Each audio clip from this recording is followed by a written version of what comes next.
Welcome to SHAIR.care, an all-inclusive community sharing experience, strength, and hope to create strong, healthy, and inspiring relationships.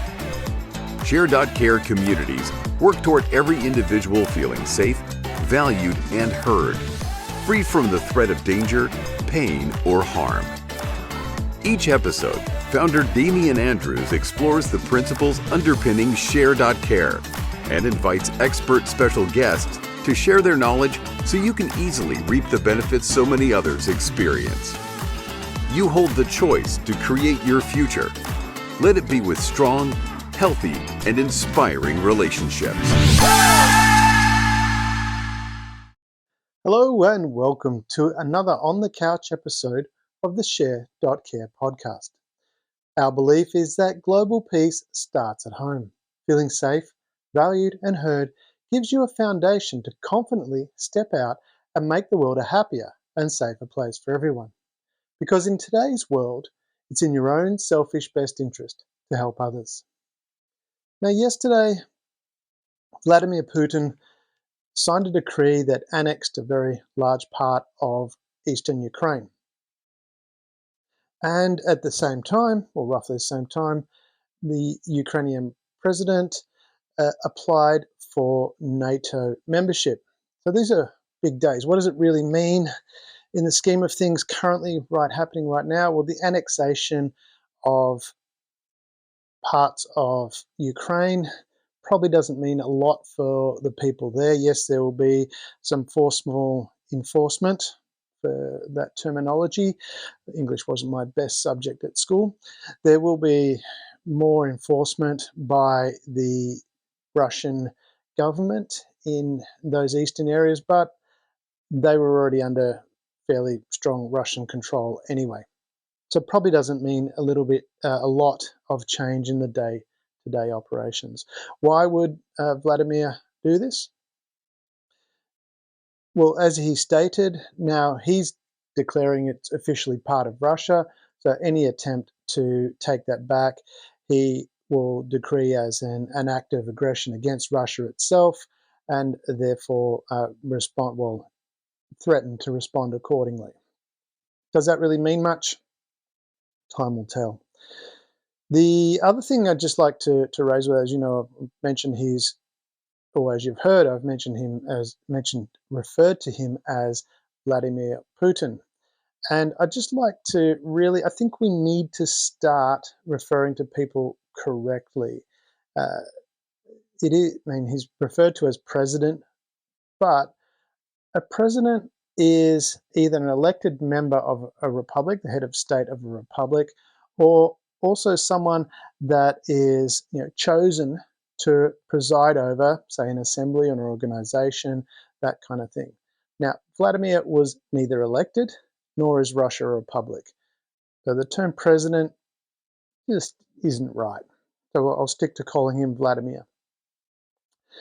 Now, the big driver behind SHAIR is it's about global peace. So how does this impact on global peace? Well, Ukraine has likely proven that it meets the criteria to be a member of NATO. These membership includes a functioning democratic political system based on a market economy. Ukraine was certainly fulfilling that category before the war started, and no doubt would continue along that path. It must treat the minority have fair treatment of minority populations. Well, certainly it would appear that Ukraine has definitely moved into that area. And a commitment to resolve conflicts peacefully. Well, yes, obviously Ukraine is fighting back, but it's certainly, as you can see in the months, been fighting there since February. In the months that's happened, Ukraine hasn't attacked Russia. It's defended itself, as it has a right to do. So is it resolving the conflicts peacefully? Certainly it's not just laying down its arms and saying, okay, come wherever you want. It is fighting back, but it's doing it to the extent of what would be acceptable as far as fair justice goes. So it's fighting back, reclaiming its land, but it's not being overly aggressive in how it is fighting back. So it's not attacking Russia, it's not attacking Russia's infrastructure or anything like that. So tick that box. And an ability and willingness to make military contribution to NATO operations. Well, clearly, Ukraine is doing very strongly in its military operations. Yes, it has a lot of NATO and support from around the world, and it's certainly demonstrating that it will stand up for the values that NATO holds. So, does it tick the boxes? Yeah, pretty much. I would say it does. In my humble opinion, I would say it very much ticks the boxes to be a member of NATO. Now, what would that do? Let's say NATO granted the membership, and I personally think that's likely, but let's say it does. Now, what that would mean is that, let's say it's a conditional membership. We're going, okay, these lands here that are not annexed, they're not in dispute, and they're Ukrainian land, and therefore the NATO group says, okay, this part of Ukraine is your land, and any attack on that falls under the NATO treaty, and therefore, if you continue to be attacked, we'll come and help defend you. That's a big step, to a ceasefire, and to stop Russia's, Vladimir's. Let's not put the Russians in. Let's separate people from the government. And I'll have another podcast addressing that separately. The people of Russia, obviously, there's a number that have been protesting and have been arrested, and there's reports of brutality, that kind of thing. And no doubt there'd probably be a lot of other people that if they had the freedom to do so, that they would protest. And probably if they're getting accurate information, there'd probably be more people protesting. So the attack, NATO makes a decision and says, okay, Ukrainian land, let's put the annexed areas aside for the moment. We'll treat those as lands in dispute. And so NATO steps in and says, any attack on Ukrainian land that's not in dispute is an attack on NATO and will come to your defense. Well, that will stop, I would suggest, that will stop any more bombing of the Ukraine area. I mean, Vladimir Putin is probably not going to take on that challenge. His troops, firstly, can't defend against Ukraine alone, yes, with outside support, but they're Ukraine troops. They're not troops from around the world. They're part of NATO also coming into that fight. So Vladimir's troops can't defend against that. So they're not going to be able to defend against the whole might of NATO coming in and defending Ukraine. So most likely that'll see a ceasefire of all attacks on Ukraine itself. Those attacks will stop. Now, what about the annexed regions? And that would include the Crimea Peninsula. Now, Vladimir's claims to those land are not recognized by international law. And what will happen then? Well, then you would have a resolution put to the UN Security Council that Vladimir's troops must leave those areas. Now, of course, that will be vetoed because Russia holds veto power. And that's another thing I'd like to bring up in a separate podcast, is to, whether NATO needs a bit of reform there, because Russia, under Vladimir Putin's direction, has clearly shown it's not acting under the principles of the UN Charter. Yet it still holds a veto power in the Security Council, where it can just veto any motion that is put forward. That's a separate thing and a much more detailed topic, and I'll talk about that in another podcast. But what will most likely happen? there'll be a motion that Russia leave the annexed areas because they're not recognized by international law. Russia will veto that. Then the motion will be put to the General Assembly. And that's where, if that motion is passed, then the actions can be taken to remove them from Russia, remove Russia from those annexed regions of Ukraine. Now, to get that, there's a large voting that needs to take place. All the members of the UN will take part. Now, no doubt there will be a lot of wheeling and dealing to make sure, that. But I would expect the votes will be there that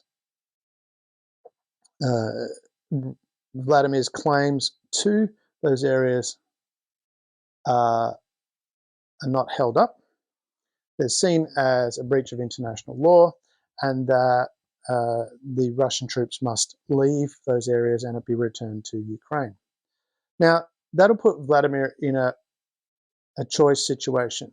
He can either leave peacefully or be forcibly removed. And that's where the sheer size of the force of the UN, which we talked about before, the UN force will no doubt scare the crap out of the Russian troops that are there. Obviously, they can't succeed against the Ukrainians. They're not going to want to take on the whole might of NATO and under the charter of the UN. So the end result will be that the full land of Ukraine is returned to Ukraine rule. Then after that happens, what happens to Vladimir Putin? Well, it's probably a bit difficult to see that he would stay in power. And also probably difficult to see that Russia won't go through some sort of reforms and move more towards a democratic society with better rights for its citizens.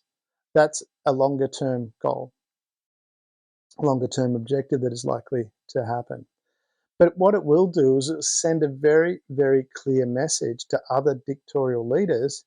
Don't be thinking about disrupting world peace and making grabs for land, because the world doesn't stand up for, or the world will stand up against that today. We don't live in that kind of world anymore. We live in a positive sum world. Making grabs for land is not where the value is, and people want to live peacefully and move forward. Innovation is where the value is, and that's a topic in another podcast, is that's where the asset really is. Because when you think about, look at history, it was quite famous in the 1970s, early 80s, where the Hunt brothers made a grab for silver. They cornered the silver market, they held the silver and drove the prices up.